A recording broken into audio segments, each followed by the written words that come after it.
Grandpa was obsessed with living forever, so he went out and caught himself a snake, one that had failed to transform. Just as he was about to dunk it in liquor to brew some immortality wine, the snake suddenly morphed into a woman and started talking. "Let me go. When your grandson is born, I'll bless him with a lifetime of wealth and fortune. No disasters, no suffering." Grandpa heard it was about me, his unborn grandson, and his heart moved right then and there. Without a second thought, he let the woman go back into the mountains. At first, the whole family just laughed it off, thinking the old man had lost his mind. But the day I was born, the sky was crystal clear. Then, out of nowhere, storm clouds rolled in.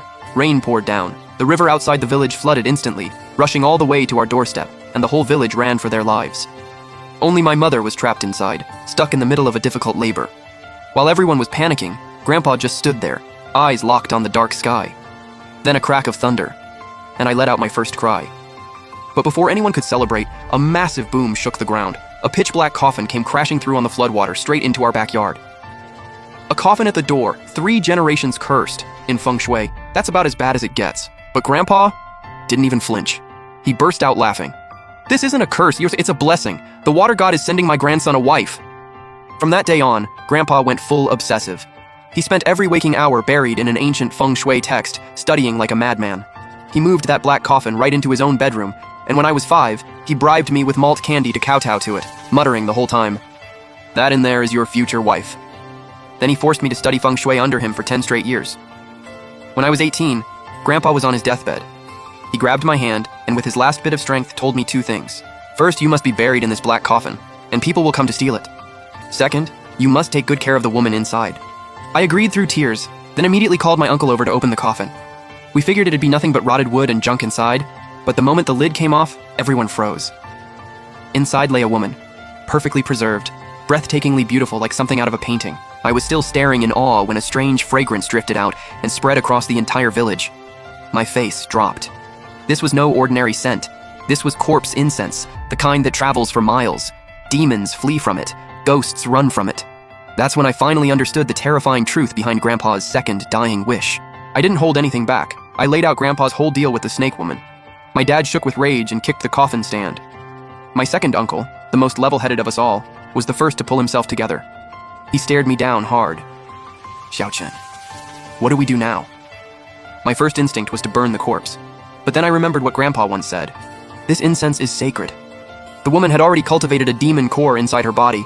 I was stuck, no way forward, no way back. Grandpa spent his whole life being useless, and now he's dumping something like this on a kid. How is he supposed to survive? My uncle went dead quiet. None of us had an answer. I took a deep breath and made a bold call. "Uncle, let's move her to the abandoned house up on the back hill." My uncle's expression stayed grim, but after a long pause, he nodded. I sent the villagers home, wrapped the corpse in black cloth, and carried her on my back, all the way up to the deserted hill behind the village. I found a clean room in the old house and gently set her down on the bed. The wind on the way up had helped. The incense had faded a bit. But just as I turned to leave, a bone-chilling cold crept up my spine, like a pair of icy eyes boring into my back. Was she reanimating? I spun around, but no. She was still lying there, eyes shut, completely still. I quickly scattered some pre-prepared ash to suppress the remaining incense, then turned to bolt. But just as I reached the door, thud. A yellowed old book slid right off the woman and hit the floor. My skin crawled.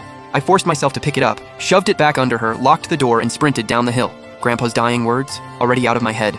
"Whoever wants this coffin wife can have her. Not my problem." But over the next few days, Grandpa's funeral went unusually smooth. I was almost relieved, thinking maybe something had already taken her.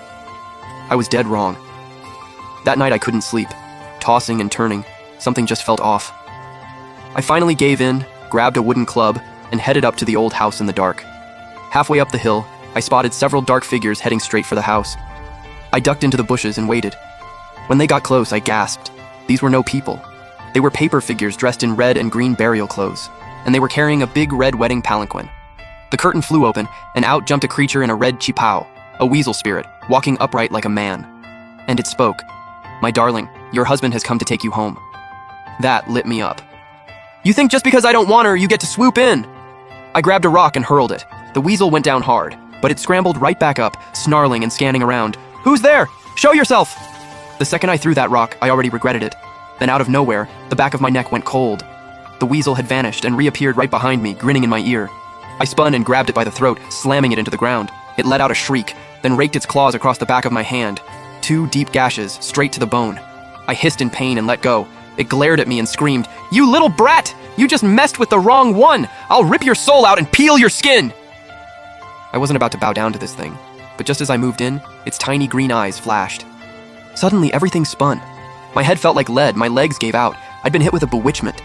Paper figures started closing in from every direction. Right as they were about to surround me, I bit down hard on my tongue. The sharp pain snapped me back. I whipped out a talisman and threw it into the crowd of paper figures. They caught fire instantly and burned to ash. A few little weasel spirits hiding inside shrieked and scattered. The big one, Weasel King, stared me down, those green eyes spinning, gearing up to hit me with another spell. I wasn't giving him the chance. I flung a talisman straight at him. He dodged fast, rolling out of the way. I could tell he was scared of the talisman, so I pulled another one and chased him down. Then he suddenly spun around, lifted his tail, and blasted a wave of rancid yellow smoke right in my face. This 100-year-old menace nearly knocked me out cold right there. My eyes were streaming. I stumbled back, gagging. The Weasel King took the opening and bolted with his crew. As he ran, he threw back a threat. "You picked the wrong fight, kid. Weasel King will make you pay." By the time I recovered, they were long gone. I pushed into the house and stared at the woman on the bed, fuming. "If it weren't for you, I wouldn't be out here brawling with a gang of weasel spirits," I vented, changed into clean clothes, then stared at her again. Still no idea what to do. Maybe it was the adrenaline from the fight, but I found myself lying down beside her. It was the only halfway decent place to sleep in this whole abandoned house. The second I lay down, the incense in the room surged. It turned into a warm current that flooded through my entire body. By the time I realized something was wrong, I couldn't move. My eyelids felt like concrete. And then, I heard rustling from right beside me. She was waking up.